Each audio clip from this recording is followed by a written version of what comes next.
एक और खूबसूरत संध्या दिया है प्रभु वचन को सीखने के लिए। प्रभु को बहुत बहुत धन्यवाद। पवित्र आत्मा के लिए प्रार्थना करते रहिएगा। जो बातें बताते हैं और मनुष्य कितना भी अच्छे से आपको समझाए वो आपकी समझ में आएगा नहीं। जिन्होंने लिखा है वो पवित्र आत्मा की प्रेरणा से लिखा है। पवित्र आत्मा का आज्ञा और पवित्र आत्मा जैसे समझाते थे, सुनते थे और लिखते थे। सो परमेश्वर के वचन को समझने के लिए हमें पवित्र आत्मा की मदद की जरूरत है। पवित्र आत्मा हमें मदद करता है। परमेश्वर की बातों को मनुष्य समझ नहीं पाते। परमेश्वर की बातों को मनुष्यों को समझाने के लिए पवित्र आत्मा हमारे साथ रहता है। प्रभु यीशु मसीह ने कहा, मेरा जाना तुम्हारे लिए अच्छा है। प्रतिज्ञा के अनुसार मैं पिता से मांग कर पवित्र आत्मा को भेजूंगा और पवित्र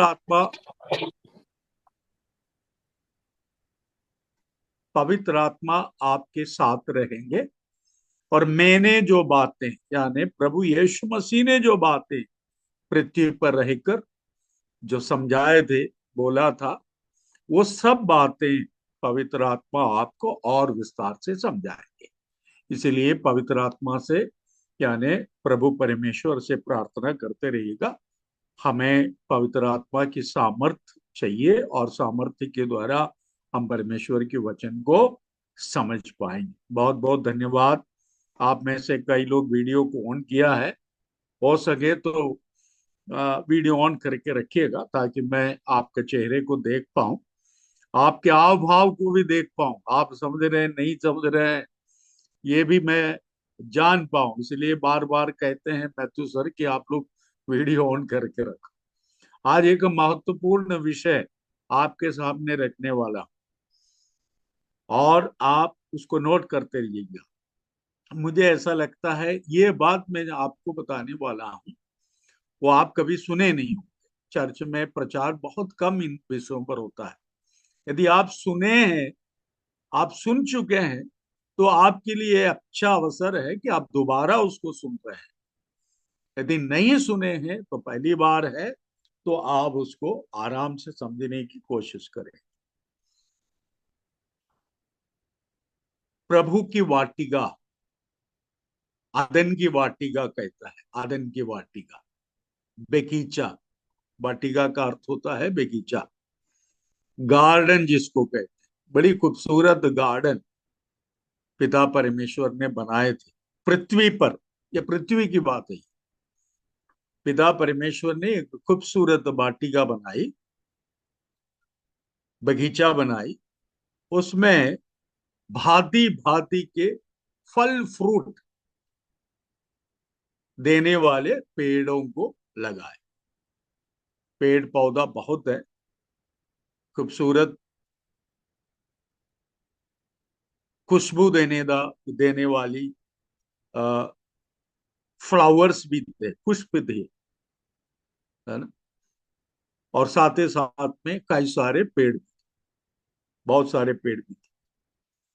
उनमें से दो पेड़ के विषय में आज अपन चर्चा करें। एक पेड़ का नाम था जीवन का वृक्ष। क्या नाम था? जीवन का वृक्ष।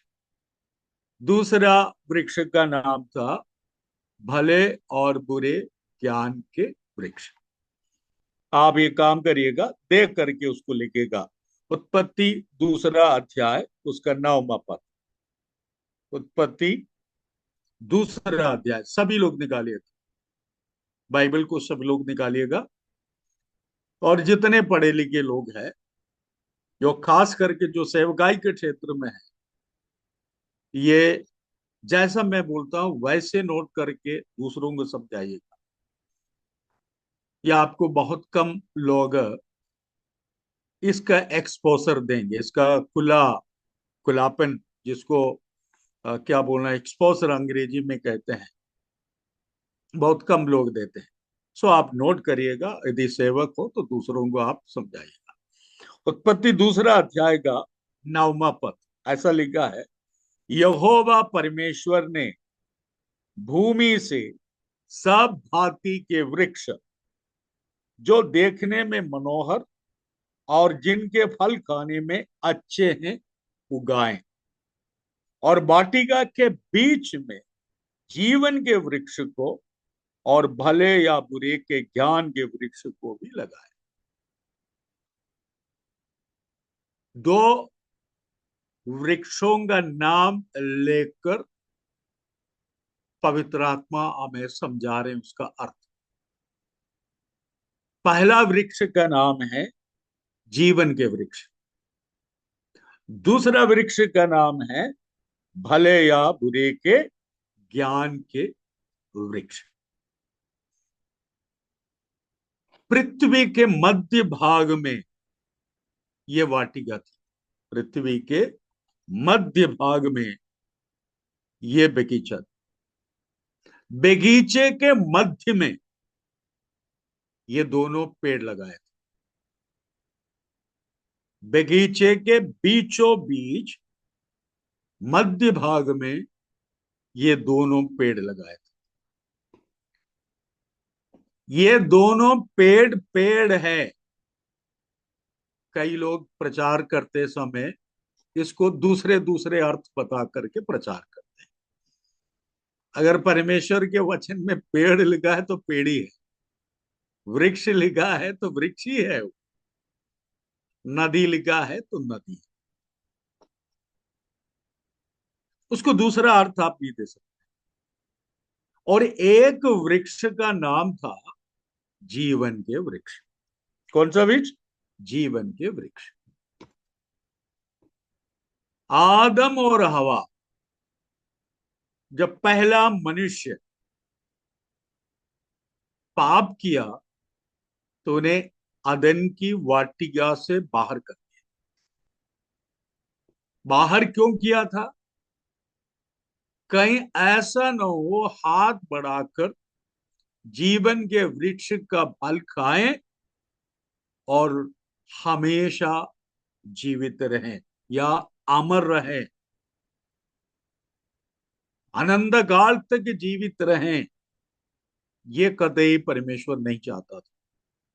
इसलिए उसने अदन की वाटिका से दोनों को बाहर कर दिया और स्वर्गदूतों को पहरेदारी में लगा दिया उस पेड़ को। अब अपन धीरे धीरे इसके अर्थ को समझने जा रहे हैं। जीवन का वृक्ष का तात्पर्य है जीवन देने वाला वृक्ष। ये वृक्ष आपको अभी दिखाई नहीं दे रहे, एक समय आने वाला है ये वृक्ष आप अपनी आंखों से देखेंगे।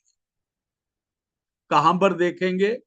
यरूशलेम नगर में, नया यरूशलेम में इसी प्रकार का बगीचा होगा और उस बगीचे के मध्य भाग में यह वृक्ष आपको दिखाई देगा।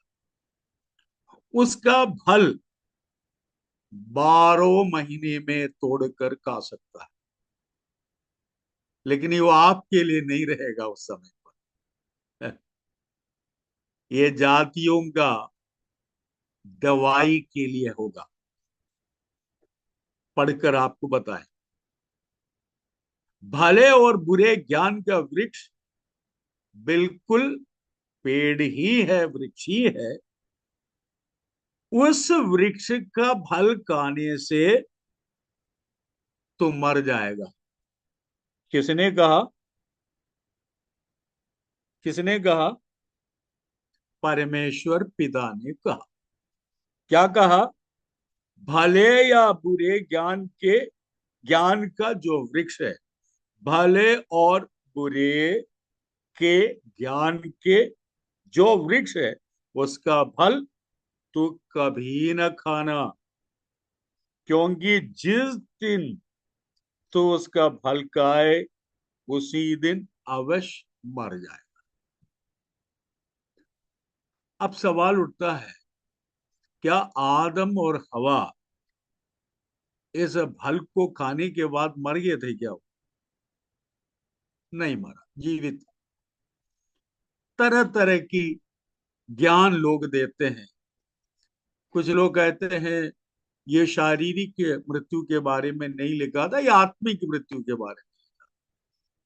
और भी बहुत सारे लोग अपना अपना दिमाग लगाकर बताते हैं।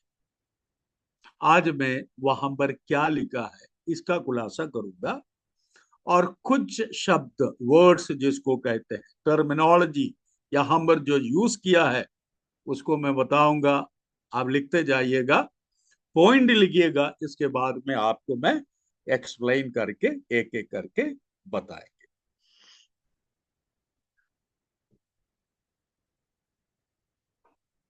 पहला, आप इस बात को नोट करके रखिएगा, परमेश्वर कभी भी क्यों शब्द का इस्तेमाल नहीं करता।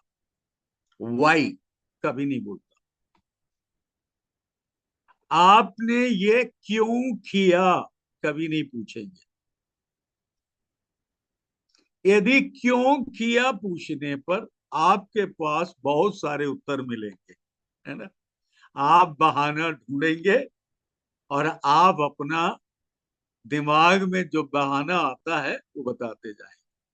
इसके लिए आपको कभी प्रभु मौका नहीं देंगे। तुम किया है, ये सवाल उठता है। तुम किया है, क्यों किया है, कैसे किया है, ये शब्द कभी परमेश्वर के मुंह से कभी नहीं निकलेगा। आप लिख के रखिए, बहुत महत्वपूर्ण बात मैं कह रहा हूं। क्योंकि पाप करने के बाद मनुष्य के अंदर एक ऐसा विचार आता है, हम इसका उत्तर देकर परमेश्वर को शांत कर सकते हैं। इसलिए पाप करने के तुरंत बाद उसका उत्तर वो ढूंढ निकालता है। आप देख लीजिएगा, ये मनुष्य का स्वभाव बन चुका है। क्यों किया पूछने पर उत्तर है ये कारण। परमेश्वर ने आकर सीधे सीधे आदम हाउस से पूछा, हवा से पूछा, उसका फल खाया है? परमेश्वर ने क्या पूछा? उसका फल खाया है? साथ में क्यों पूछा? कभी नहीं पूछा। उसका फल खाया है? उत्तर बहाना था। इस स्त्री ने मुझे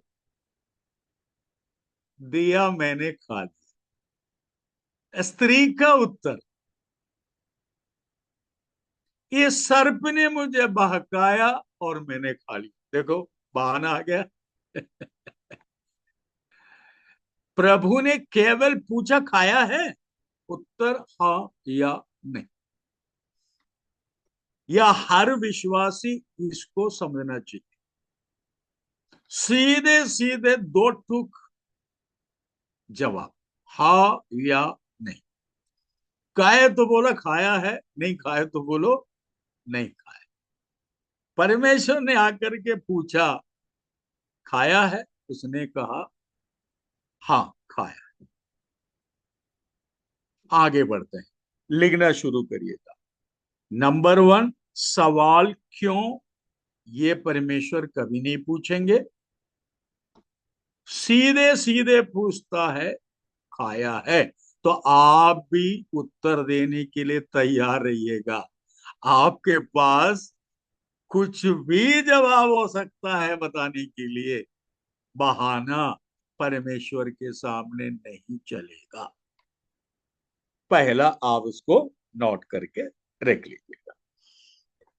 दूसरा, आप लिखिएगा, हमारा परमेश्वर विश्वास योग्य, धर्मी, न्यायी परमेश्वर है।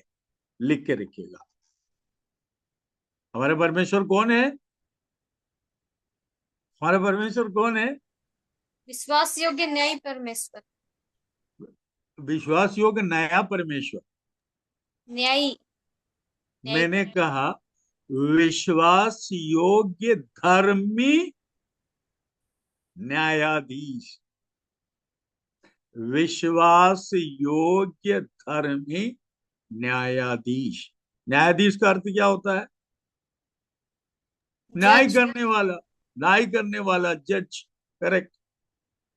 न्यायाधीश। धर्मी का अर्थ क्या होता है?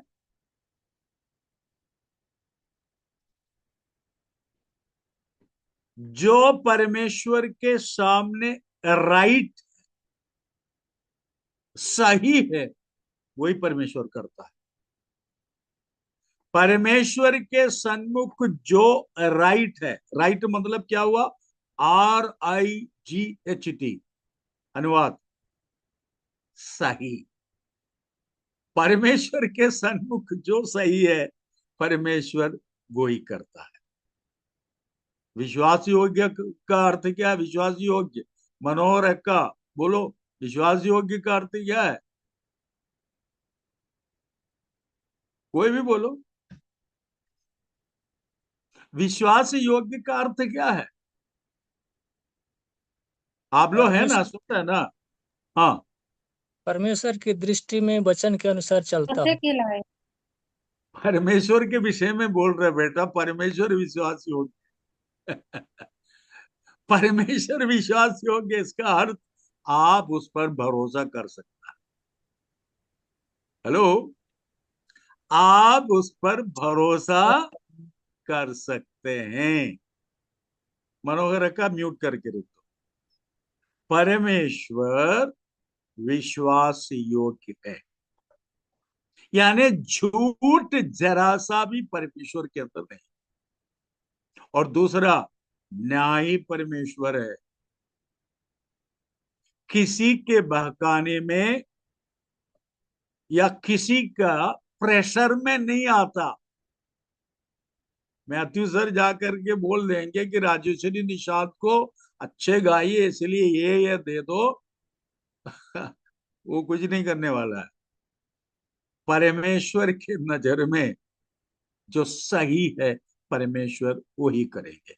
इसलिए बाइबल में लिखा है, मनुष्य की गवाही की जरूरत नहीं है परमेश्वर को। मनुष्य की गवाही पर भरोसा नहीं करता। मतलब ये बात बहुत ध्यान से सुनकर लिख के रखिएगा। आपका कोई भी रिकमेंडेशन किसी के द्वारा परमेश्वर के सामने नहीं चलेगा। ऐसा सिखाता है, मैं इसलिए कह रहा हूं आपको, ऐसा सिखाता है कि आपके लिए दुआ कर करके आपको स्वर्ग में कोई नहीं पहुंचा पाएगा। आप स्वयं जाना है, व्यक्ति है वहां पर। हमारा परमेश्वर का नाम क्या है? विश्वास योग्य धर्मी न्यायाधीश। अच्छा, अब उल्टा अपन आ जाते हैं, जिसका नाम है डेविल। जिसका नाम है डेविल। हिंदी में क्या कहेंगे घनिष्ठा? शैतान। शैतान। हम आप लोग सब बाइबल जानते हैं, इसलिए मैंने बाइबल की ओर नहीं ले जा रहा हूं, लेकिन पढ़िएगा पहला दूसरा तीसरा अध्याय को आराम से आप उत्पत्ति में पढ़ लीजिएगा, सुनिएगा। हवा ने क्या किया? परमेश्वर के सामने आकर के वर्णन देना शुरू किया। बोलता है, सर्प ने मुझे बहकाया। क्या बोला? सर्प ने मुझे बहकाया। तो शैतान का पहला नाम वहां पर प्रकट होता है। आप नोट करके रखिएगा, शैतान का नाम भी कभी काम में आएगा। उसको नाम लेके बुलाइएगा नहीं, है ना? मैं नाम बता दूंगा, तो आप उसको नाम लेकर के नींद में भी मत बुलाइएगा। कुछ लोग होता है कि बुला लेता हूं, मत बुलाइएगा, है? नाम केवल समझिएगा, क्योंकि नाम में उसका स्वभाव छुपा हुआ है। परमेश्वर का स्वभाव उसका नाम में छुपा हुआ है। उसी प्रकार शैतान का, डेविल का नाम में उसका स्वभाव छुपा हुआ है। नाम एक नंबर, गुमराह करने वाला। शैतान का नाम क्या है? गुमराह करने वाला। कोई भी व्यक्ति आपको गुमराह करता है, उससे बच के रहिएगा, क्योंकि वो डेविल से भरा हुआ व्यक्ति रहेगा।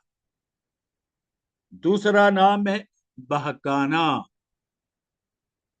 बहका देने का, रास्ता अटका देता है। तीसरा नाम है धोखेबाज। चौथा नाम है सच्चाई बिल्कुल नहीं। पांचवा नाम है स्वभाव से झूठा। ये सब नोट करके रखिएगा। बार बार जो व्यक्ति झूठ बोलता है, वो स्वभाव से झूठ बोलता है, क्योंकि उसका बाप झूठा था। बाइबल में लिखा है, मैंने कहा, मैं अपने से नहीं कह रहा हूं। ये सब नोट करके इसलिए रखना है। उत्पत्ति पहला, दूसरा, तीसरा अध्याय ध्यान से पढ़ेंगे तो आपको ये सब समझना पड़ेगा। शैतान का नाम क्या है? गुमराह करने वाला, हाँ, बहकाने वाला, हाँ, धोखेबाज, कई नाम। इतना आपने लिख लिया होगा। अब आप आइएगा इस पेड़ के विषय में। आपको बताने के पहले, अब जो मैं बोल रहा हूं, जो पढ़े लिखे लोग हैं, वैसे के वैसे लिखिएगा।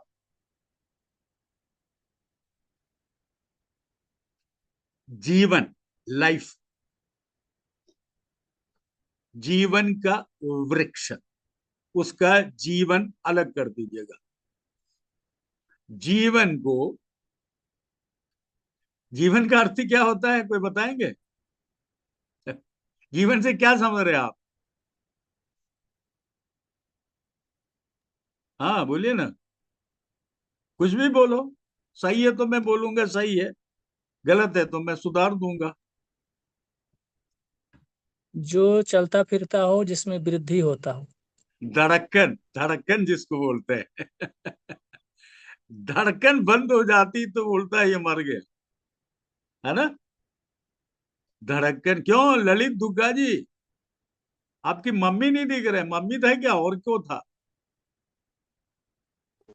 तुम गांव गए हैं अरे अंकल। देखो, मंगलवार के दिन गांव चली गई, बताओ।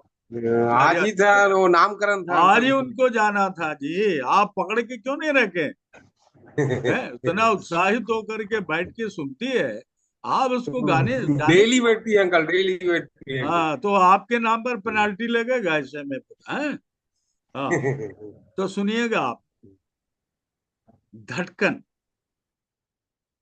धड़कन, जब धड़कन बंद हो जाते हैं तो डॉक्टर क्या बोलता है? ये मर गया। तो लाइफ का अर्थ होता है जीवन या धड़कन। ये बायोलॉजिकल मीनिंग है। साइंस से बताता है कि जीवन का अर्थ लाइफ, लाइफ का अर्थ धड़कन। लेकिन एक दूसरा अर्थ मैं आपको बता देता हूं, वो अर्थ है विक्ट्री। विक्ट्री, विक्ट्री को हिंदी में क्या कहेंगे कनिष्ठा? जीत। जीत, जय, विजय, फतह। किसका अर्थ में बोल रहा हूं? बाइबल में, उत्पत्ति की किताब में जीवन शब्द जहां पर लिखा है, उसको अंग्रेजी में लाइफ कहता है। मतलब इसका धड़कन चल रहा है। ये बायोलॉजिकल मीनिंग है। लेकिन ये इब्राय भाषा, मूल भाषा में खई, खई लिखा है। कई, स्पेलिंग CHAY, कई, KHAH डबल ही प्रोनाउंस करते समय, खई, खईम, CHAY, खईम का अर्थ होता है विक्ट्री। विक्ट्री का मतलब क्या हुआ? जय, विजय और जीत, जैसा कनिष्ठा बेटी ने कहा विजय तो फतह। नोट कर लिया आप, लिख लिया। अब मृत्यु, मृत्यु का अर्थ क्या होता है, कोई तो कहे। मृत्यु जिसमें क्या अर्थ? धड़कन ना हो। बिल्कुल करेक्ट पकड़ा आप। जिसका धड़कन बंद हो गया हो, आप उठ के आपको नहीं मारेंगे वो, न आपको गाली देगा, न आपकी बुराई करेगा, न आपको लूटेगा, न आपसे मुंह भुलाएगा, न आपके विरोध में खड़ा होगा। चला गया, कंप्लीट। इसको बायोलॉजिकल मीनिंग कहते हैं। साइंस के अनुसार उसको मृत्यु घोषित किया गया, लेकिन मूल भाषा में लिखा है मूत। मूत, माउत नहीं, और मूतने वाला मूत भी नहीं, गलती मत सुनिएगा है। ये मौत, माउथ भी मौत हो गया, ये वाला नहीं। मैं स्पेलिंग आपको बताता हूं, MUWTH। अंग्रेजी लिखने वाले लिखिएगा MUWTH, मौत। उसको स्पेलिंग है, उसको प्रोनाउंस करते हैं मुंह से मूत, MOOTH। इसका अर्थ क्या है? फेल्यूअर। अंग्रेजी में फेल्यूअर, हिंदी में क्या है हार। रजनी? पढ़ा? हाँ बोलो। है हार। असफलता, विफलता, दिवालीपन, दिवालिया घोषित कर दी। मैंने 3 अर्थ बताए आपको। मूत अर्थ मृत्यु, शारीरिक रूप से उसका देहांत हो गया। लेकिन एक और अर्थ उसके लिए है, असफलता को भी मूत कहते हैं। ध्यानपूर्वक सुन लिया आपने, लिख लिया। अब अपन आगे बढ़ते हैं। परमेश्वर पिता ने कहा, जिस दिन तुम खाओगे इसको, कहां लिखा है? दूसरा अध्याय का 9वां पद में फिर से आएंगे। इतनी बात आपने लिख लिया तो मेरी ओर ध्यान दीजिएगा और सुनिएगा इधर। उत्पत्ति दूसरा अध्याय का 9वां पद में पढ़ रहा हूं। हाँ, पढ़िएगा कोई।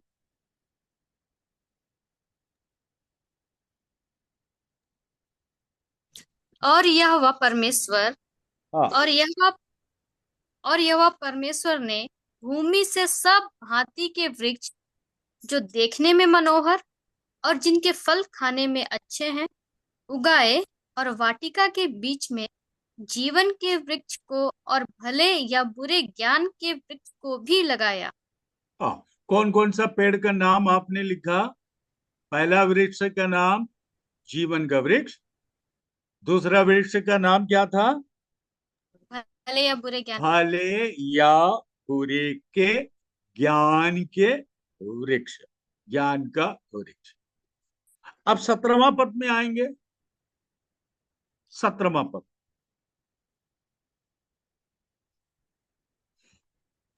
17वां पद पढ़ेंगे। पर भले पर या बुरे हाँ पर भले या बुरे के ज्ञान का हाँ जो वृक्ष है उसका हाँ फल तू कभी ना खाना, क्योंकि जिस हाँ दिन तू उसका फल खाएगा उसी दिन अवश्य मर जाएगा। हाँ, आप उसको अंडरलाइन कर दीजिएगा। लिखिए, आप अपने नोटबुक में लिखिए। आप नोटबुक में लिखिए, मैं जो बोल रहा हूं आप बाइबल में लकीर खींच लीजिएगा, साथ ही साथ आप अपने नोटबुक में लिखिए। क्या लिखिएगा?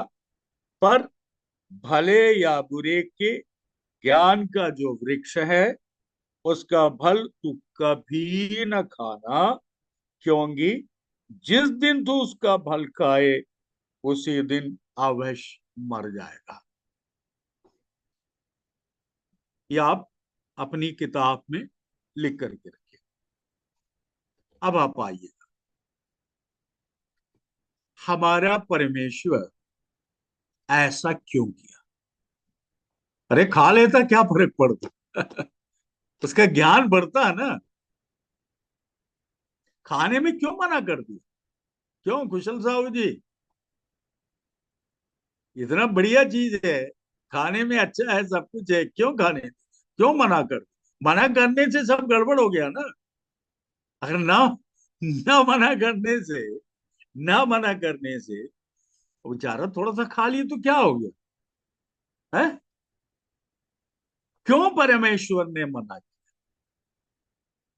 यहां पर धर्मी परमेश्वर का स्वभाव प्रकट होता है। ध्यानपूर्वक सुनेंगे आप। परमेश्वर किसी मनुष्य को कठपुतली बनाकर नहीं रखना चाहते थे। परमेश्वर कभी मनुष्य को कठपुतली के समान इस्तेमाल नहीं करना चाहते थे। कठपुतली का अर्थ क्या होता है? बिंदा रावटे, कठपुतली का अर्थ क्या होता है? अर्थ बताइए।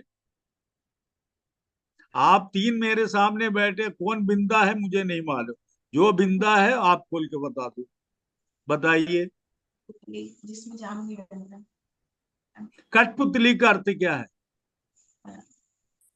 जो उस हाथ से बनाते हैं उसमें जान नहीं रहता, जीवन नहीं रहता। जैसा नचवाएंगे वैसे नाचेंगे, यह नाचेंगे। है कठपुतली। नहीं, उत्तर आपसे मैं चाहता हूं आप लोग मुंह खोलना सीखें और तुरंत उत्तर भी दें। करेक्ट करने का मेरा काम है, नहीं तो हमारे सर बैठा हुआ है सीपीसी, मैं तो सर बैठा हुआ है, आपको करेक्ट कर देंगे। मैं तो कोयम्बतूर में हूँ, रायपुर में है, नजदीक है। सुनिए, कठपुतली का अर्थ होता है जैसा नचवाएंगे वैसा नाचेंगे।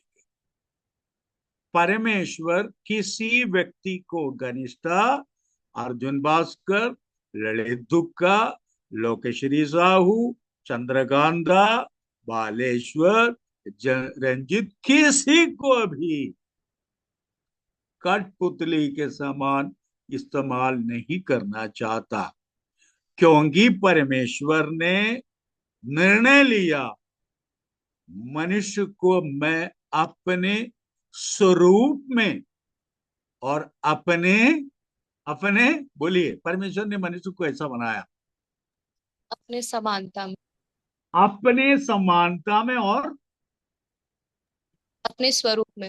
अपने स्वरूप में बनाया। इसका तात्पर्य क्या हुआ? नोट करिएगा इस बात को भी।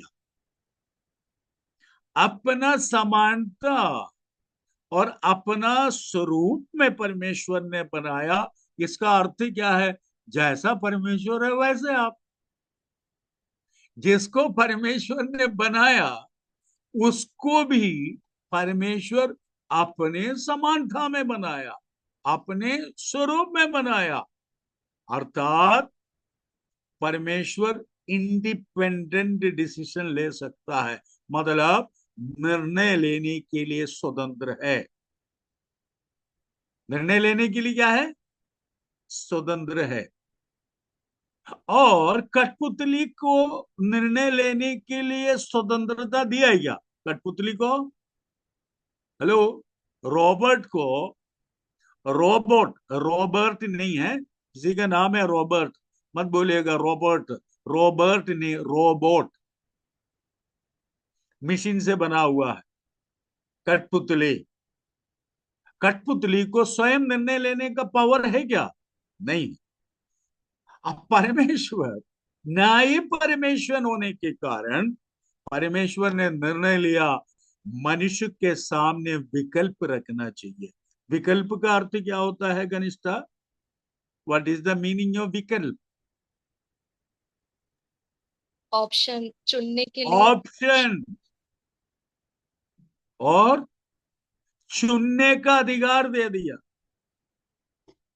हेलो, चुनने का अधिकार, विकल्प जिसको कहते हैं, चॉइस जिसको कहते हैं। यानी आपके पास पहुंच गया, हेमलता वाटिकानगर के पास में पहुंचा और जिलेबी भी रखा, समोसा भी, जिलेबी भी रखा, समोसा भी रखा, और कहने लगा ये शुगर पेशेंट के लिए सही नहीं है। क्या चीज? जिलेबी। और बाजू में जो समोसा रखा है, ये इसमें आलू कम है, इसमें ज्यादा नुकसान नहीं होगा। आप हेमलता जी उठा करके जिलेबी खाए, इसके बाद दवाई खाए, गलती किसकी है? हेलो, गलती किसकी है? हेमलता जी की है। और मैं ये कोयम्बतूर से लेकर के जिलेबी भी पहुंचा, समोसा भी लेकर गया। मैं बोलता नहीं, आप केवल समोसा खाइए, इसको अच्छा लगेगा क्यों? तो चॉइस करने का अधिकार कहाँ दिया मैंने? तो आपको केवल समोसा लाना था, है ना? तो मोना देवांगन बोले जिलेबी मेरे को दे दीजिए। चॉइस, चॉइस, विकल्प रखा परमेश्वर ने, इसलिए परमेश्वर परमेश्वर है। मैथ्यू सर थोड़ी है। बच्चे लोग अगर 100 में 100 नहीं लाया, 90 लाए, तो मैं उसको डांट दिए, बोले क्यों नहीं, मेरा नाम बिगाड़ दिया तुमने, है? ऐसा नहीं। परमेश्वर ने बोला बेटा तुम्हारे सामने चॉइस रखता हूं, ये इतने पेड़ के फल तुम बेखटक खा सकता है, बहुत खूबसूरत फल है। लेकिन परमेश्वर ये देखना चाह रहा था, ये मेरे दिए हुए आज्ञा का पालन करता है, नहीं करता। रख दिया। कारण क्या है? न्यायासन में बैठकर न्याय करते समय विरोधी शैतान ये बोलेंगे, इनको पाप करने का अवसर मिला होता तो ये जरूर पाप करता, आपने अवसर ही नहीं दिए। ये बात परमेश्वर कभी सुनना नहीं चाहते थे। न्यायी परमेश्वर के सन्मुख कोई भी सवाल जवाब होगा नहीं। परमेश्वर के सन्मुख शैतान ये नहीं बोल सकता है, चंद्रकांता कमेटी के पास अगर अवसर मिल जाता, वो जिलेबी नहीं सब कुछ खा लेता, आपने उसके सामने रखे नहीं। इसलिए परमेश्वर ने कहा विकल्प दे देता हूं, और मेरी आज्ञा यह है तुम सब कुछ खा लेना, और ज्ञान, भले और बुरे के ज्ञान का वृक्ष का फल मत खाना। परमेश्वर ने मना किया क्या कि जीवन का वृक्ष का फल को मत खाना? हेलो, परमेश्वर ने बोला है कि जीवन के वृक्ष का फल को मत खाना? नहीं मना नहीं, किया है। नहीं मना किया, नहीं मना किया। तो जीवन के वृक्ष के फल कुछ भी नहीं है, लेकिन परमेश्वर ये देखना चाह रहा था कि मनुष्य परमेश्वर की बात को मानता है या नहीं। परमेश्वर न्यायी परमेश्वर है, धर्मी परमेश्वर है, किसी के सामने उत्तर देने के लिए बाध्य है परमेश्वर। इस कारण परमेश्वर ने उनको चुनौती का मौका दिया, और शैतान ने परमेश्वर की बात पर मसाला लगाया, बड़ा चढ़ा कर बात किया, और जो करने के लिए मना किया था वही किया। हेलो, समझ में आ रहे आप लोगों की? परमेश्वर हर मनुष्य को छूट दे रखा है, हर मनुष्य को छूट देकर रखा है, फ्री है।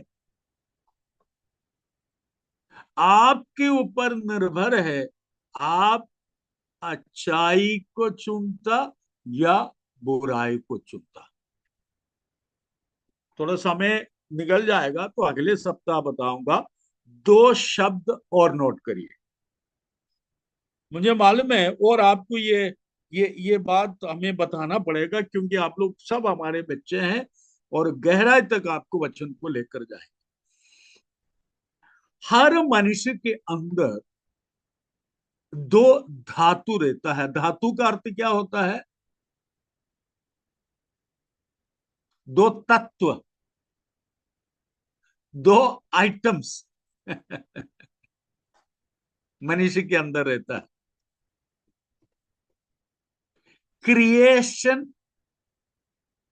कंपोनेंट कहते हैं उसको। मनुष्य को बनाते समय मनुष्य के अंदर ये दो चीजें, एक को कहते हैं यत्सर तोव, YET, ZER। क्या कहेंगे? यत्सर, यत्सर। मेरे साथ कहो, कोई ना कोई अनम्यूट करके कहो, यत्सर। सब लोग चला गए क्या? कोई नहीं? कोई नहीं। यक्षर। यत सर। यत्सर, YET, TZER, यत्सर। यत्सर तोव, TOV। यत्सर तोव का अर्थ होता है, यत्सर तोव का अर्थ होता है अच्छाई की ओर का झुकाव। गुड इंक्लाइनेशन कहते हैं उसको अंग्रेजी में।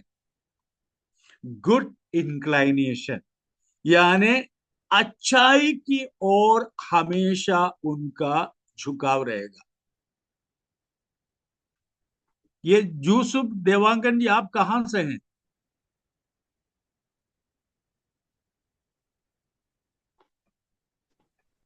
कोरर से, कांकेर जिला, हैं? छत्तीसगढ़। कोरर, कांकेर से। कांगे। ओ, आपके जैसे एक वहां है, कहां पर, चापा जांजगीर में, इसलिए मैं सोचा आप तो नहीं है, है ना? कई यूसुफ है, कई देवांगन है, सब एक जैसा दिखता है तो थोड़ी काम बनेगा। ठीक है, कोई बात नहीं। यत्सर तो का अर्थ होता है गुड इंक्लाइनेशन। इसका हिंदी में मैं कहूंगा अच्छाई की ओर का खिंचाव, झुकाव जिसको कहते हैं। अच्छाई की ओर का झुकाव। झुकाव का अर्थ क्या होता है बेटा? कोई कहो झुकाव। हाँ, कोई नहीं बोल सकते। अच्छाई की ओर आकर्षित होना। आकर्षित होना, वेरी गुड। अच्छाई की ओर आकर्षित होना। अब दूसरा लिखिएगा, यक्सरा, YET, ZER। आप लोग इजेड बोलता होगा ना, इजेड बोलता है आप लोग। YET, मैं तो सर इजेड ही बोलता है ना, ZER। यक्सर रा, RAH। हिंदी में आप करेंगे बुराई की ओर झुकाव, बुराई की ओर झुकाव। लंबा विषय है तो दौड़ करके जा नहीं सकता शताब्दी एक्सप्रेस जैसा, केरल में जाने वाला गाड़ी जैसा अपन को चलना पड़ेगा। पेट्रा पासान में जो चलता है ना, चिरमिरी एक्सप्रेस, वैसे चलेंगे अपन, है? एक्सर तो, एक्सर हरा, अच्छाई की ओर झुकाव, बुराई की ओर झुकाव। उदाहरण आपको बताए, ये धनंज खैला लिखा हुआ है। दो बेटे लोग एकदम चिपक करके बैठ करके देख रहे हैं। एक का नाम अपन रखते हैं यत्सर तो, दूसरे का नाम रखते हैं एसर हारा। कौन बन सकता है तो, कौन बन सकता है हारा? बोलेंगे अंकल हम लोग दोनों अक्सर तो है, अच्छाई की ओर भागने वाले हैं। तभी तो आपकी बात सुनने के लिए आके बैठे हैं। Praise the Lord. प्रभु दोनों बच्चों को आशीष दे। हर मनुष्य के अंदर पैदा होते ही ये दोनों चीजें रहता है। दीपक राजपूत ध्यान से सुनना आप। बच्चे बिना गाली देने सिखाए गाली देना शुरू करता है, गुस्सा करना शुरू करता है, उठा के फेंकना शुरू करता है, नोचना शुरू करता है, काटना शुरू करता है। राजपूत सिखाए थे क्या? नहीं सिखाया। ये जन्मना स्वभाव है, इसको कहते हैं एसर हारा। और कुछ बच्चे ऐसे होते हैं, बचपन से ही आप उसको स्वभाव को देखेगा, बहुत अच्छे रहते हैं। अब आप बोलेंगे ये जीवन का वृक्ष आप कहाँ हम लोग को लेके जा रहे हैं? ये सीखना जरूरी है। माँ की कोख में बच्चा पैदा जैसे होता है, उस माँ के ऊपर निर्भर रहता है कि वो बच्चा कैसा पैदा हो। हेलो। यदि माँ सिगरेट पीती है, सर्कस देखने के लिए जाती है, बार बार मुंह से गाली देती है, पति से लड़ाई करती है, बर्तन तोड़ते हैं, झाड़ू फेंक कर मारता है, गालियां बार बार देता है, उस बच्चे को आप निकलते समय संत मत समझिएगा।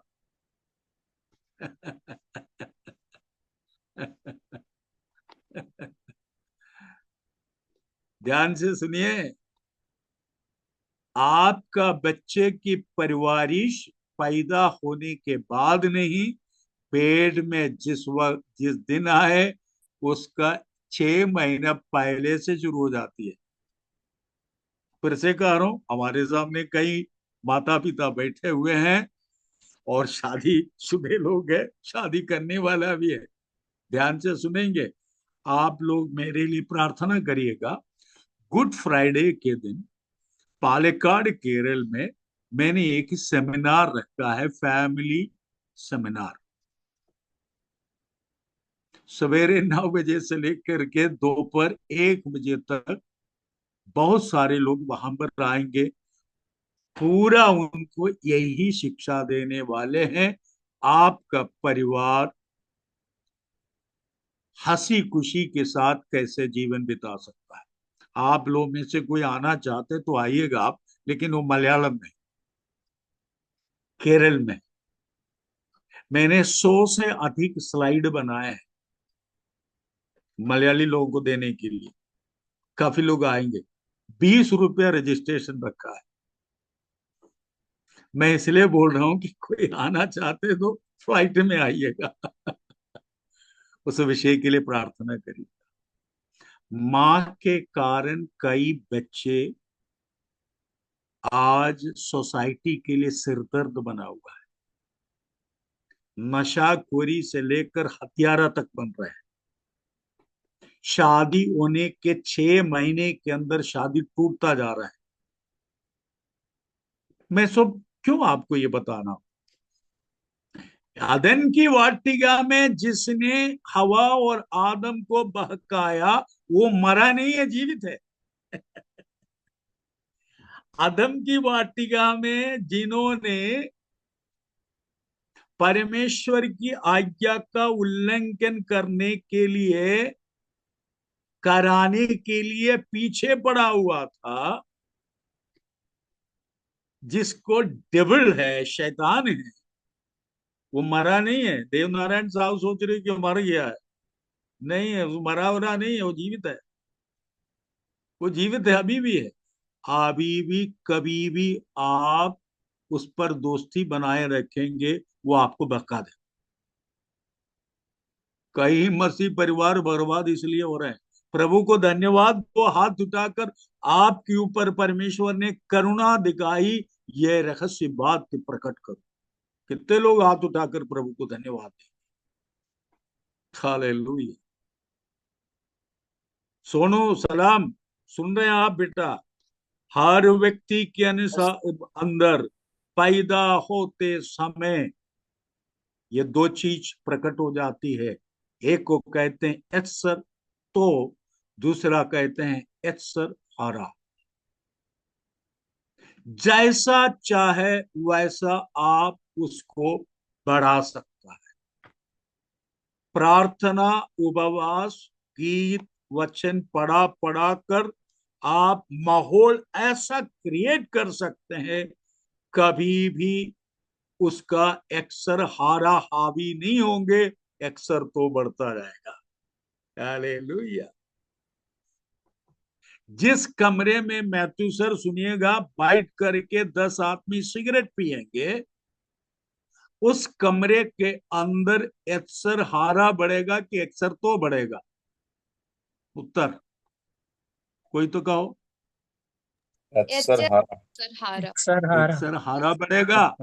वहीं पर बैठ करके परमेश्वर की वचन तो बोल करके स्तुति हो परमेश्वर पिता, धन्यवाद हो प्रभु जी, मैथ्यू सर के लिए धन्यवाद, मनोहर एक्का के लिए धन्यवाद, देवक के लिए धन्यवाद, आपके वचन के लिए धन्यवाद।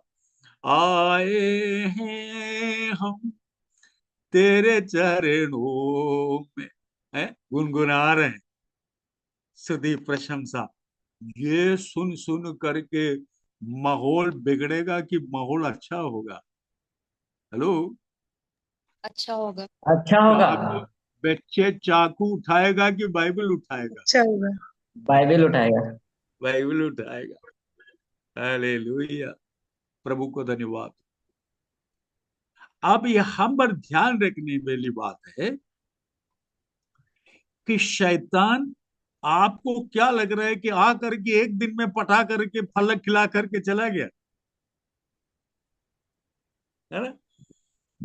धनराज घर में बैठा हुआ था, एक दिन अंदर आए, उसको एक तो बीड़ी दिए और तुरंत पिला चला, ऐसा नहीं। धीरे धीरे कोशिश करता है पटाने के लिए। ये शैतान की चालाकी को समझेगा दीपक राजपूत जी। आप क्या समझ रहे हैं? एक दिन सवेरे बगीचा बन गया, एक दिन पेड़ लगा दिया, एक दिन पेड़ बड़ा हो गया, एक सर्प आ गया। नहीं, कोशिश करता है कैसा फंसा है, कोशिश करता है कैसा फंसा है। मौका दिया, मौका दिया, मौका दिया, एक दिन वो मौके का फायदा उठाया। और जिस वक्त उसने भलकाया, आप इस बात को नोट करके रखिएगा, मृत्यु उस पर आकर बस गया। आज मैं यहां पर समाप्त करता हूं। मुझे सोमवार को कोई भी एक रिमाइंडर मुझे याद दिलाइएगा कि यहाँ पर अपन रुके हैं करके। मैं तो सर ही कर सकता है, यहाँ पर रुके हैं करके आप मेरे को करिएगा, आगे मैं आपको बताऊंगा। अपन कहाँ शुरू हुआ? अदन की वाटिका। वाटिका कहाँ पर है? पृथ्वी पर। किसने बनाया? परमेश्वर ने बनाया। पेड़ किसने लगाया? परमेश्वर ने लगाया। सिंचाई करने के लिए नदी वहां पर किसने निकाला? नाला किसने निकाला? परमेश्वर ने निकाला। उस वाटिका के बीचे बीच दो वृक्ष लगाया। एक का नाम है भले भले या बुरे के ज्ञान का वृक्ष, दूसरा वृक्ष का नाम है जीवन का वृक्ष। यह बीचों बीच था। परमेश्वर ने कहा सब फल, वृक्षों का फल बेघटक तोड़कर खा सकता है, लेकिन भले या बुरे का ज्ञान का वृक्ष का फल नहीं खाना। जिस वक्त खाओगे उस वक्त तुम मर जाओगे। हालेलुया। फल खाया, उस पर मृत्यु आकर ठहरा, परमेश्वर ने आदन की वाटिका से उसको निकाल दिया। इसलिए निकाला कि हो सके ये कल को जीवन के वृक्ष का फल भी तोड़कर खाकर हमेशा हमेशा के लिए जीवित रहे। हम यहीं पर समाप्त करते हैं। सभी लोग अपनी आंखें बंद करें। मैंने आज बहुत सारी बातों को आपको लिखवाया है। परमेश्वर के सन्मुख अपने आप को समर्पित करें और कहे, प्रभु ये रहस्य बातों को आपने हमें प्रकट किया ताकि हम इसको समझें और आपके आज्ञा के अनुसार जीवन बिताएं। सभी लोग, कोई भी चुपचाप न बैठे, धन्यवाद देना शुरू करें। माँ लोगों के लिए मैंने संदेश दिया।